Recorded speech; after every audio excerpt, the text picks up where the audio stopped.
All right, good morning. It's Thursday morning. I'm coming to you with your bell ringer answer from Wednesday's question.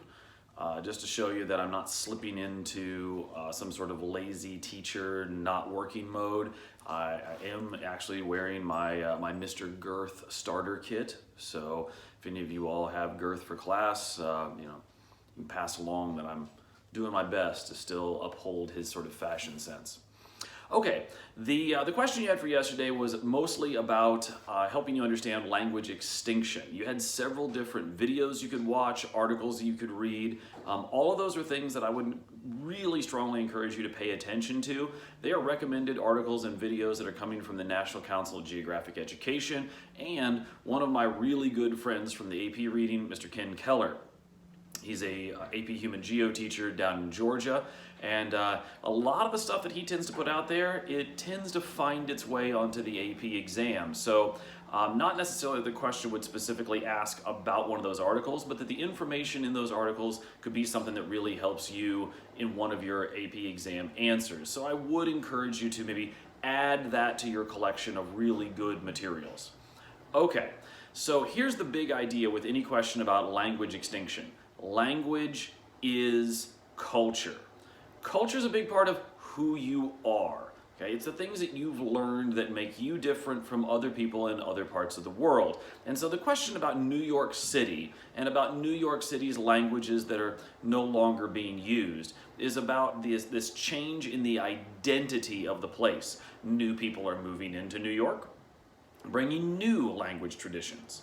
Previous groups that added their language and their identity, when their languages become extinct, their cultural group ceases to exist. So their impact on the current condition of New York will be diminished because their group will cease to have a major characteristic component about them exist any longer. So any groups, whether we're talking about, let's talk about a European Ashkenazic Jewish population that would have used a language like Yiddish, a mixture of Hebrew and German. As that language becomes essentially extinct in New York City, that element of New York City Jewish culture also becomes extinct. Not that Jews will disappear from New York, but that cultural piece of New York Jewry will change, meaning that no longer will you have that connection to that historical European trend. It will now be part of the history of New York, not the daily practice of New York. Why would New York see so much change? One, it's a major entrepot, a place where people enter into a country. So you're getting a lot of new influences from new groups all of the time. You're also seeing in New York a place that generates a lot of popular culture. And so as some of these different language elements become essentially extinct at the hearth of popular culture, the rest of the world, the rest of the United States, the rest of the mass-produced cultural realm is less likely to be impacted by them. And so they disappear from our historical record. It's a great way of looking at language extinction in our own backyard, in a city in the United States, versus talking about groups from far off and remote places that you're less likely to know about and have encounters with.